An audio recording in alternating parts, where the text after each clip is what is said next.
Captain Ethan Miller stood on the bridge of the U.S. Dauntless, watching the stars through the main view screen. His heart beat faster as the alien ship approached. This was humanity's first official meeting with the Galactic Confederation, and everything needed to go perfectly.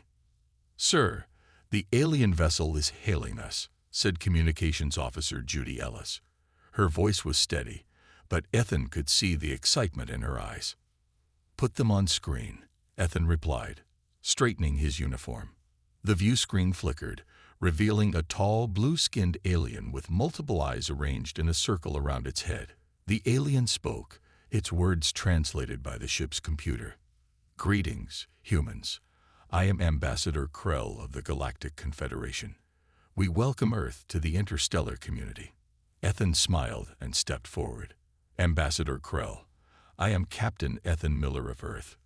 We are honored to—" A loud alarm cut him off. The bridge flashed red as warning signals blared. "Captain, the alien ship is powering weapons," shouted Steve Jackson, the tactical officer. Ethan's smile vanished. "Shields up. What's happening?" Before anyone could answer, the alien ship fired. The Dauntless rocked violently as energy beams struck its hull. Sparks flew from control panels. 3 crew members were thrown from their stations. "Return fire," Ethan ordered, gripping his chair as another blast hit the ship. Steve's fingers flew over his console. "Sir, should we use the quantum cannons?" Ethan hesitated. The quantum cannons were Earth's newest and most powerful weapons, developed after scientists had studied mysterious alien signals for decades. No one outside Earth knew about this technology. Another hit rocked the ship. A support beam crashed down, killing Ethan's second-in-command instantly. "Shields at 30%, called out Rachel Foster, the damage control officer. "We can't take much more." Ethan made his decision. "Fire quantum cannons. Target their weapons systems only." Steve nodded and pressed the firing controls. The Dauntless shuddered as brilliant blue-white beams shot toward the alien vessel. But something went wrong. Instead of disabling the alien's weapons, the quantum beams cut through the entire ship. The alien vessel exploded in a blinding flash. Silence fell over the bridge. Where the alien diplomatic ship had been, only debris remained. "What happened?" Ethan asked, his voice barely a whisper. Steve looked up from his console, face pale. "Sir, the quantum cannons were more powerful than our tests showed. They completely destroyed the ship." Judy gasped from her station. "Captain, I'm picking up emergency transmissions from the debris. There was a high-ranking Confederation diplomat aboard that ship, beyond Ambassador Krell." Ethan felt cold dread wash over him. "Can we rescue any survivors?" Rachel shook her head. "Sensors show no life signs, sir." "Captain," Steve said, his voice shaking, "that ship was Xanthar in design. The Xanthar are described in our briefings as the most powerful military force in the galaxy." Ethan stared at the floating debris. In just minutes, Earth's first contact had turned into a disaster that could mean war with the entire galaxy. "Sir, what do we do?" asked Judy. "Our communications are being jammed. We can't contact Earth." Ethan took a deep breath and squared his shoulders. "Repair what we can. We need to get back to Earth immediately and explain what happened. The Confederation needs to know this was self-defense, not an attack." As the crew rushed to obey his orders, Ethan remained staring at the screen. Something felt wrong about the whole situation. Why would a diplomatic vessel attack without warning? And why would a high-ranking diplomat be on what was supposed to be a simple first contact mission? The Dauntless limped away from the scene, its hull scorched and damaged. Ethan didn't know it yet, but this incident would change humanity's place in the galaxy forever. Behind them, hidden in the shadow of a nearby moon, a small Xanthar scout ship recorded everything, preparing to send a very different version of events back to the Confederation. Earth was about to face a threat unlike anything in human history, and only Ethan and his crew knew the truth. 6 months after the disaster in space, Admiral Karen Walsh stood before the United Nations Security Council. The large room was filled with grim-faced world leaders. No one had smiled in this room for months. "The situation is worse than we feared," Karen said, her voice echoing in the silent chamber. "The Galactic Confederation believes we deliberately killed their diplomat. They have issued an ultimatum. Earth must surrender or be destroyed." The Secretary General leaned forward. "How much time do we have?" 3 months, Karen replied. "Their fleet is already mobilizing." Whispers filled the room. A man stood up from the side of the chamber and walked to the center. This was Paul Hayes, Earth's top intelligence officer. He carried a small device that projected images above the table. "Ladies and gentlemen, what happened 6 months ago was not an accident," Paul said. "It was a setup." The projection showed pieces of the destroyed alien ship. "Our team has analyzed the debris from the Dauntless encounter. The Xanthar ship fired first, but its weapons were designed to make it look like we attacked them." He showed more images, alien documents, and signal recordings. "The Xanthar have been the strongest military power in the galaxy for centuries. Earth's development of quantum technology threatens their position. They orchestrated this incident to eliminate us before we could join the Confederation as equals." Karen stepped forward again. "We have 3 options. First, we surrender and face extinction or slavery. Second, we try to fight with our current ships and weapons, but the Confederation has thousands of worlds with technology similar to ours. We would lose." She paused, then pressed a button. A new image appeared, a massive ship unlike anything Earth had built before. "Our third option is Project Thunderchild. One ship with every advanced technology we've developed since we first detected alien signals decades ago." The Secretary General studied the image. "One ship against an entire galactic fleet." Paul nodded. "Quality over quantity. This ship will use dimensional fold technology. It can partially exist outside normal space. This makes it nearly impossible to damage with conventional weapons, while amplifying its own attack power." An older man with a thick beard spoke up. "Even if this works, we're talking about threatening an entire galactic civilization. Are we becoming the monsters they think we are?" Karen looked him directly in the eyes. "We're not threatening them, sir. We're showing them that destroying Earth would cost too much. This is about survival, not conquest." The room grew quiet as everyone considered the options. "How close is this Project Thunderchild to completion?" asked the Secretary General. "The EDF Nemesis is 85% complete," Karen answered. "Our orbital shipyards have been working around the clock. With additional resources, we can finish before the Confederation fleet arrives." A woman from the Chinese delegation raised her hand.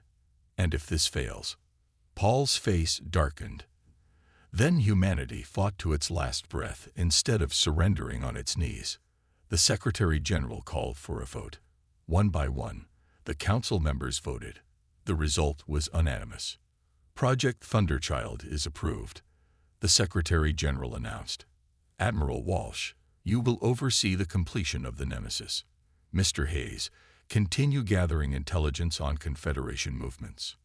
As the meeting ended, Karen and Paul walked together down the long hallway outside the chamber. "Do you think it will work?" Paul asked quietly. Karen looked at the night sky through a nearby window. Somewhere up there, an alien armada was preparing to wipe out humanity. "It has to," she said. "But there's something we didn't tell the council." Paul raised an eyebrow. "The power source." Karen nodded. "Dr. Rodriguez's team doesn't fully understand the dimensional technology. The Nemesis may be more powerful than we can control. We might save Earth only to unleash something worse on the galaxy." Paul stopped walking. "Should we have told them? And give them what alternative?" Karen asked. "Sometimes the only choice is between bad and worse. We build the Nemesis, or we prepare Earth for extinction."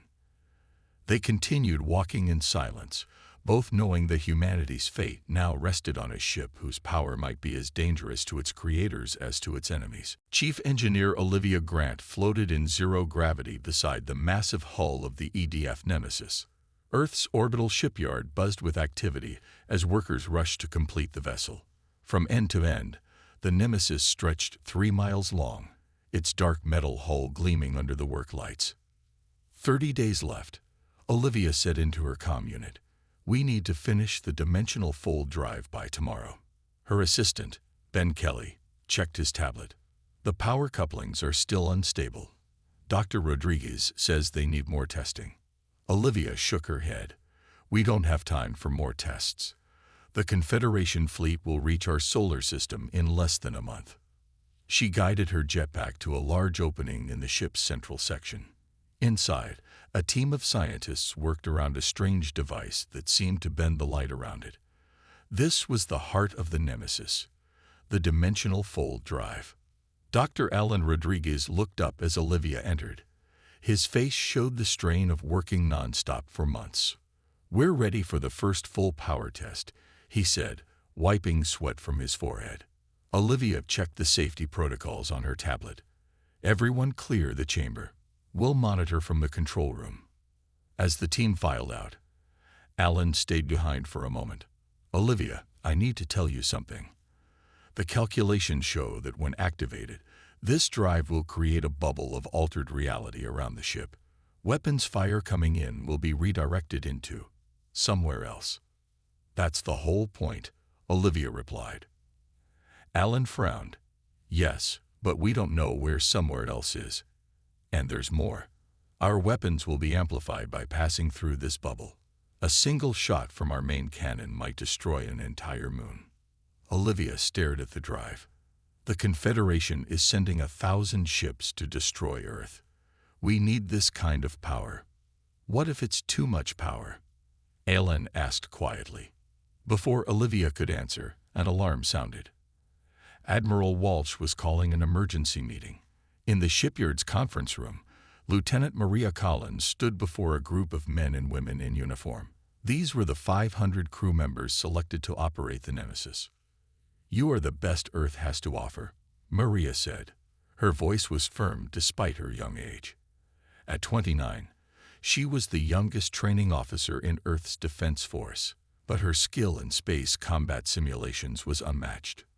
Each of you will need to handle the jobs of 10 people.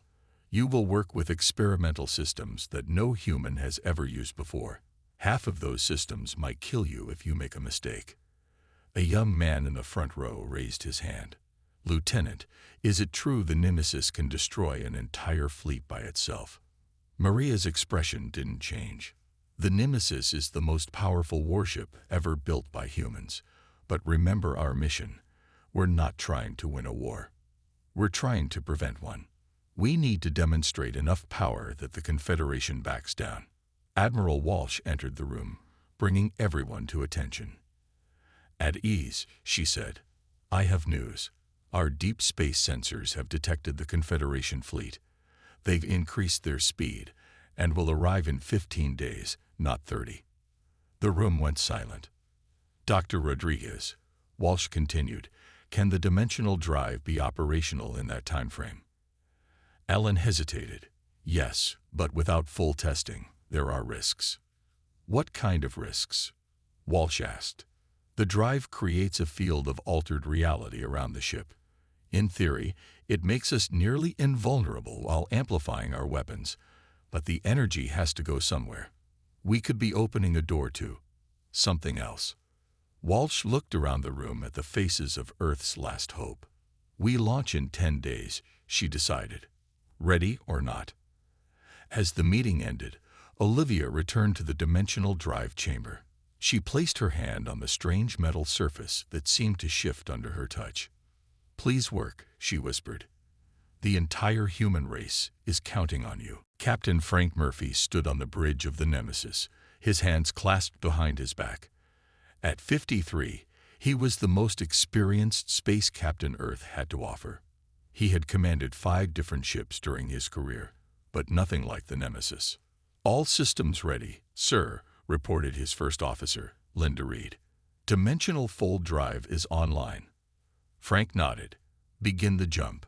Outside the viewing windows, Earth grew smaller as the massive warship moved away from the orbital shipyard. Families of the crew watched from observation platforms, waving goodbye. Everyone knew this might be the last time they saw their loved ones. Fold drive activating in 5, 4, 3, 2, 1, said the ship's navigator, Jeff Brown. The stars seemed to stretch and bend. A strange humming filled the ship. Then, with a flash of light that wasn't quite any color human eyes had seen before, the Nemesis vanished from Earth's solar system. Seconds later, it appeared at the edge of the Confederation capital system. Thousands of stars filled the view screen, along with hundreds of planets and moons. This was the heart of galactic civilization, home to over 50 alien species and the central government of the Confederation. "We've arrived," Jeff announced. "Position is exactly as planned." Frank turned to his tactical officer. "Battle stations. Power all weapons but hold fire unless I give the order." Red lights flashed throughout the ship as the crew rushed to their positions. The Nemesis' weapon systems came online, drawing power from the dimensional drive. "Captain," called out Lisa Bennett from the communication station, "I'm detecting thousands of ships moving toward our position. They've spotted us." Frank straightened his uniform. "Open a channel on all frequencies. Let's tell them why we're here." Lisa nodded and pressed several buttons. "Channel open, sir." Frank took a deep breath. "This is Captain Frank Murphy of the Earth Defense Force ship Nemesis. We come seeking justice, not war. 6 months ago, a Xanthar vessel attacked our ship during a peaceful first contact. We defended ourselves. Now the Confederation threatens Earth with extinction based on Xanthar lies. We request representatives return with us to Earth for peace negotiations. Otherwise, we will demonstrate what happens when humans are backed into a corner." The bridge fell silent as they waited for a response. On the view screen, the alien fleet grew larger as it approached. "No response, Captain," Lisa said. "But they're charging weapons." Frank's jaw tightened. "They're not even going to talk." The first shots from the alien ship streaked toward the Nemesis. Energy beams and plasma torpedoes slammed into the ship from all directions. The bridge crew grabbed their stations as the ship shook. But something strange happened. The weapons fire didn't damage the hull. Instead, it seemed to bend around the Nemesis, disappearing into twisting patterns of light. "Dimensional field is holding," reported Linda. "No damage to any systems." Frank watched as another wave of attacks washed harmlessly over the ship. "Let them see we can't be hurt. Hold position." For 10 minutes, the Confederation fleet poured enough firepower at the Nemesis to destroy a small planet. When they finally stopped, the Earth ship remained untouched, its dimensional field shimmering with strange energies.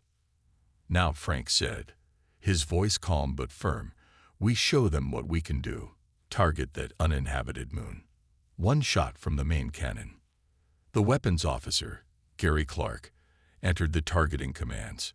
"Target locked, sir." "Fire." A single beam of blue-white energy shot from the Nemesis. When it hit the moon, the entire satellite shattered like glass. Billions of tons of rock and dust expanded outward in a slowly growing cloud. The Confederation fleet stopped advancing. "They've ceased fire, Captain," Linda reported. "We're receiving a transmission." Frank nodded. "Put it through." The view screen changed to show an alien with golden skin and 4 arms. It wore elaborate robes covered in symbols of authority. "Earth vessel," the alien said, its voice translated by the ship's computer. "We will hear your terms." Frank allowed himself a small smile. "We're not here to threaten the Confederation. We're here to expose the Xanthar deception and establish peace. Send representatives to my ship, and we will talk." As the transmission ended, Frank turned to his crew. Phase 1 complete. Now comes the hard part, diplomacy. Little did they know that aboard one of the Confederation vessels, Xanthar agents were already planning how to turn this situation to their advantage. Grace Howard never imagined she would become the voice of humanity to the stars. As the Nemesis' diplomatic specialist, she had studied alien cultures for years, but theory was different from reality. Now she stood in the ship's conference room, facing representatives from 30 different alien species. "Thank you for agreeing to these talks," Grace said, trying to hide her nervousness. She was a short woman with dark skin and intense eyes that missed nothing. "Earth wants peace, not war." The aliens sat around a large circular table. Some had too many limbs, others too few. Some breathed through gills, others through specialized organs Grace couldn't even name. All of them looked at her with expressions that ranged from fear to curiosity. The leader of the Confederation delegation, a tall being named High Counselor Xen, spoke first. "Your ship destroyed a moon with one shot. Your message is clear, human." Grace shook her head. That was not a threat. It was a demonstration that further conflict would harm both sides. "We wish to present evidence that the initial conflict was orchestrated by the Xanthar Imperium." A large red-skinned alien with bony ridges stood up. This was Supreme Commander Vex of the Xanthar. "These are lies. Humans attacked our diplomatic vessel without provocation. They must be punished for this crime." Grace touched a control panel, and a hologram appeared above the table. It showed the recordings from the U.S. Dauntless during the first contact incident. "As you can see," Grace explained, "the Xanthar ship fired first. Our captain only returned fire in self-defense." Vex slammed his fist on the table. "Doctored recordings. You cannot trust these humans." Another alien, with blue crystalline skin, studied the hologram. "The energy signature of the first weapon matches Xanthar technology. This appears genuine." The aliens began to argue among themselves, their translated voices filling the room with a cacophony of accusations. Grace waited patiently until High Counselor Xen called for order. "The Confederation will examine this evidence carefully," Xen said. "But the fact remains that humans possess technology that threatens galactic stability. This dimensional drive is beyond anything our scientists understand." Grace was about to respond when her communication device buzzed. It was a message from William Boyd, the Nemesis security chief. "Excuse me," she said to the delegates. "I must step out briefly." In the corridor outside, William waited for her. He was a tall, muscular man with a perpetual frown. "We have a problem. My team caught 3 Xanthar attempting to access the ship's weapon systems." Grace's eyes widened. "Sabotage." William nodded. "They had Confederation security badges. Fakes, but good ones. We're questioning them now, but they're not talking." "I need to know what they were planning," Grace said. "Can you get them to talk?" William's expression darkened. "I'll handle it. You keep the delegates occupied." When Grace returned to the conference room, she found the aliens in heated debate. She caught snippets about Earth's right to defend itself versus the danger of their new technology. "Ladies and gentlemen," she said, raising her voice to be heard, "there is more at stake here than one unfortunate incident." The room quieted as she continued. "We believe the Xanthar have been manipulating events to isolate Earth and prevent us from joining the galactic community as equals. But why? What are they afraid of?" Supreme Commander Vex stood again, his eyes burning with anger. "This is human treachery. They seek to divide us." Before anyone could respond, William entered the room and whispered in Grace's ear. Her face paled as she listened. "High Counselor," Grace said, her voice now urgent, "we have discovered evidence of a plot far more dangerous than any of us realized. The Xanthar captives have revealed that their leaders are planning coordinated attacks throughout Confederation space. They're not just targeting Earth. They're planning to overthrow the entire Confederation." The room erupted in shouts and denials. Vex drew a hidden weapon, but William moved faster, disarming him with a swift strike. "The Xanthar Imperium will rise," Vex shouted as security officers dragged him away. "The galaxy will be ours, and the Void Dancers will never return." The aliens fell silent at these words. Several of the older delegates looked genuinely frightened. "What are Void Dancers?" Grace asked, noticing their reaction. High Counselor Xen's voice was barely a whisper. "An ancient evil we hoped had been forgotten. If the Xanthar are acting because of them, Then we face a threat far worse than one powerful Earth ship. Alarms blared throughout the Nemesis as the crew rushed to battle stations. Captain Frank Murphy watched the main screen with growing concern. Reports flooded in from across Confederation space. Xanthar ships were emerging from hidden bases and attacking major worlds. It was all a setup, Frank said grimly. They were waiting for the leadership to gather here so they could strike everywhere at once. Lisa Bennett looked up from the communications console. Captain, we're receiving distress calls from 17 Confederation worlds. The Xanthar fleets are overwhelming their defenses. The bridge doors opened as Grace Howard and High Counselor Xen entered. The alien leader's normally golden skin had turned pale.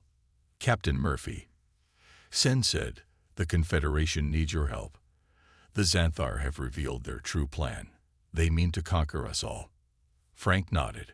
We're already tracking their attacks, but we're one ship against hundreds of Xanthar vessels spread across the galaxy.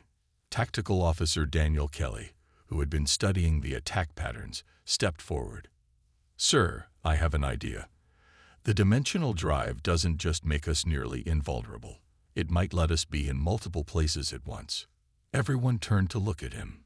Daniel was young for his position, only 32, but he had a brilliant tactical mind. Explain, Frank ordered. Daniel brought up a display showing the Xanthar attack points. The dimensional field exists partially outside normal spacetime. If we adjust it correctly, we could create projections of the Nemesis at different locations. Not physical copies, but energy projections that could still fire weapons. Dr. Rodriguez, who had joined them on the bridge, frowned. That would put immense strain on the drive. It wasn't designed for this. Can it be done? Frank asked. Rodriguez hesitated. Theoretically, yes, but I can't predict the side effects. We'd be pushing the boundaries of physics. High Counselor Xen stepped forward. Captain, millions are dying as we speak. If you can help, please do. Frank turned to Navigator Samantha Wright. Sam, if we attempt this, can you plot the jumps we would need to make? Samantha's fingers flew over her console. She was one of the youngest officers aboard at 26, but her understanding of space navigation was unmatched. I can create a sequence that would take us to each major Xanthar position, allowing enough time at each location to engage their forces before moving to the next, she said. But the precision required will be enormous. One mistake, and we could materialize inside a star. Frank looked around at his crew, then at the alien diplomat. We'll do it. Our mission was to prevent war, but sometimes you have to fight a battle to win peace. The ship's artificial intelligence, ORACLE, spoke through the bridge speakers. Captain, I must warn you. My calculations indicate that using the dimensional drive in this manner may have unforeseen consequences. I am detecting unusual energy patterns forming at the edges of our dimensional field. What kind of energy patterns? Dr. Rodriguez asked. Unknown, ORACLE replied. They do not match any known physical phenomena. It is as if our actions are causing ripples in reality itself. Frank considered this warning. Do these ripples pose an immediate threat to the ship or crew? Negative, ORACLE said, but they are growing stronger with each use of the drive. Frank made his decision. We proceed as planned. Daniel, work with Dr. Rodriguez to configure the dimensional field for multiple projections. Samantha, plot our course through Xanthar territory. We're going to hit them where they least expect it, everywhere at once. As the crew prepared for the daring plan, Grace spoke quietly to Frank. The aliens are talking about these void dancers that Vex mentioned. They seem genuinely afraid. What are they? Frank asked. No one will say exactly, Grace replied. But from what I gather, there's some kind of ancient threat that exists beyond normal space. Some of the delegates believe the Xanthar expansion is motivated by fear of their return. Frank looked at the dimensional drive readings on his console. And our new technology might be connected somehow. Grace nodded. The older species seem to think so. They keep watching our dimensional field with expressions I can only describe as dread. As the Nemesis prepared to jump into the heart of Xanthar territory, none of the crew realized that with each use of their powerful drive, they were indeed tearing small holes in the fabric of reality, holes through which something ancient and hungry had begun to stir. The Nemesis appeared in the heart of Xanthar space, its dimensional field glowing with strange energies. Around it, dozens of Xanthar warships turned to face the unexpected threat. Captain Murphy gave the order, and the ship's weapons fired, cutting through 3 enemy vessels in seconds. Before the Xanthar could respond, the Nemesis vanished, only to reappear near another battle group. Again it fired, and again it jumped away.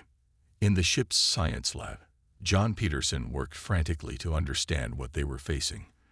As the Nemesis's chief science officer, he had been tasked with deciphering the ancient Xanthar records captured during their raids. "This doesn't make sense," John muttered. He was a tall, thin man with glasses that kept sliding down his nose. According to these records, the Xanthar weren't always aggressors. 5,000 years ago, they were peaceful explorers. His assistant, Lily Ward, looked up from her own work. What changed them? John pointed to a series of symbols on the screen, something they found in deep space. They call it the Awakening. After that, their entire civilization shifted to a military focus. They began conquering nearby systems and restricting certain technologies. What technologies? Lily asked. Anything related to dimensional physics or reality manipulation, John said, his voice growing excited. The very foundation of our ship's power. The lab shook as the Nemesis completed another jump. They had been attacking Xanthar positions for hours, appearing and disappearing across their territory. So far, the strategy was working. Xanthar forces were pulling back from Confederation worlds to defend their own space. John's computer chimed with an alert.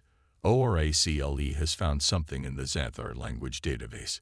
It's translating a set of restricted files. The screen filled with images that made both scientists step back in shock. They showed massive, shadowy forms moving between stars, creatures with impossible geometries that hurt the eyes to look at, worlds being consumed by darkness. "The Void Dancers," John whispered. "They're real." At that moment, the ship shuddered violently. Red emergency lights flashed as the artificial gravity fluctuated. Captain Murphy's voice came over the comm system. "All personnel, brace for emergency maneuvers. We're detecting anomalies in the dimensional field." John rushed to the nearest console. ORACLE, show me the field readings. The display revealed pattern of ripples spreading outward from the Nemesis every time it used its dimensional drive. These ripples were growing stronger, creating disturbances in space-time that lasted even after the ship jumped away. "Captain," John called over the comm, "we need to stop jumping. The dimensional drive is creating tears in space-time. According to these Xanthar records, those tears could allow the Void Dancers to enter our reality." "Explain," Murphy demanded. "The Xanthar aren't conquerors by nature," John said quickly. "They became militaristic after encountering entities they called Void Dancers, beings that exist in the space between realities. These entities are drawn to dimensional disturbances like the ones our drive creates. The Xanthar have been trying to control all advanced technology to prevent anyone from accidentally calling these things." There was silence on the line before Murphy responded. "You're saying our attempt to save the galaxy might actually doom it?" "Yes, sir," John said, "and each time we use the drive, the tears get bigger." In the engine room, Olivia Grant watched with growing concern as the dimensional drive's power levels fluctuated wildly. The metal casing had begun to glow with shifting colors that shouldn't exist. "Something's wrong," she told Dr. Rodriguez. "The drive is pulling in energy from somewhere else. It's like it's becoming a doorway." Rodriguez checked the readings. "The field is becoming self-sustaining. Even if we shut it down, the process may continue." The ship lurched again, harder this time. Through the viewport, Olivia could see space itself beginning to warp around the Nemesis. Stars seemed to bend and stretch in impossible ways. "Look," Rodriguez pointed at a dark spot forming in the distortion. Something's coming through. As they watched in horror, the darkness expanded. Within it, shapes began to move.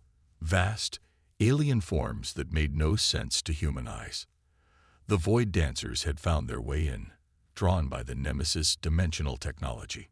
And they were hungry. The Nemesis hung in orbit around the Xanthar homeworld, its dimensional field flickering like a dying light. On the bridge, Captain Murphy gathered with representatives from all factions, Confederation diplomats, Xanthar leaders who had surrendered, and his own officers. Everyone stared at the main view screen showing the growing tiers in space. The Void Dancers are coming through faster now, John Peterson explained. We've counted 17 breaches across the galaxy, all connected to places where we used the dimensional drive. Supreme Commander Vex, now a prisoner, laughed bitterly. This is why we fought so hard to control dimensional technology. We knew the danger, but you humans wouldn't listen. Why didn't you just tell us? Grace Howard asked. Why start a war instead of sharing this knowledge? Would you have believed us? Vex replied. Would you have abandoned your new powerful weapon based on our warnings? Or would you have called us liars trying to keep you weak? No one answered. They all knew the truth. Captain Murphy turned to Olivia Grant. Engineer, what are our options? Olivia's face was grim. We've tried shutting down the drive, but the dimensional field has become self-sustaining. The breaches continue to grow. We have only one choice. Admiral Walsh said over the quantum communication link from Earth. Protocol Omega. The room fell silent. Everyone knew what Protocol Omega meant. The controlled destruction of the Nemesis to seal the dimensional rifts before they expanded beyond repair. There must be another way, Frank argued. Security Chief William Boyd, who had been quiet until now, stepped forward. Sir, I've been studying the field readings with Dr. Rodriguez. We might have an alternative. All eyes turned to him. The dimensional drive doesn't just create tiers, William explained. It also affects the fabric of reality around it. If we reconfigure it, we might be able to use the Nemesis not as a weapon, but as a shield, a permanent dimensional anchor that prevents anything from crossing between realities. Dr. Rodriguez nodded. It's possible, but it would require precise positioning at the largest breach point, and the ship would need to remain there forever, maintaining the barrier. A guardian, Grace said softly. Instead of a destroyer. Captain Murphy looked around at his crew. That would mean a one-way mission. Once in position, no one could leave without risking the collapse of the barrier. I volunteer to stay, Olivia said immediately. So do I, added Dr. Rodriguez. One by one, crew members stepped forward, volunteering for the dangerous mission. High Counselor Xen of the Confederation stood. This threat concerns all species. We will provide volunteers as well. To everyone's surprise, Supreme Commander Vex rose. The Xanthar know more about the Void Dancers than anyone. Our best scientists and soldiers will join this mission. For the first time in galactic history, all factions united against a common enemy. Over the next 3 days, they worked together to modify the Nemesis. Confederation engineers worked alongside Xanthar scientists and human technicians. When the modifications were complete, the Nemesis traveled to the largest breach point at the edge of the galaxy. There, with a combined crew of humans, Confederation aliens, and Xanthar, the ship activated its reconfigured drive. The dimensional field expanded, no longer tearing reality but mending it. The breach began to close. Other tiers across the galaxy started shrinking as the Nemesis established itself as an anchor point between realities. On Earth, Admiral Walsh addressed the United Nations. The Nemesis has succeeded. The breaches are closing. But our ship can never return. It must remain at its post, guarding the boundary between our reality and what lies beyond. A year later, Grace Howard stood before the newly formed Galactic Council, an alliance of all species including humans and Xanthar. Earth had joined the galactic community not as a conquered world or even as an equal, but as the civilization that had taught the stars the true meaning of both power and sacrifice. When Earth's warship arrived, the galaxy cowered in horror, Grace said in her address. But in the end, that same ship became our salvation. The Nemesis remains at the edge of our galaxy, a silent guardian against the darkness. Its crew, heroes from every world, maintain their eternal watch so that we may live in peace. The council chamber erupted in applause as representatives from 1,000 worlds stood together.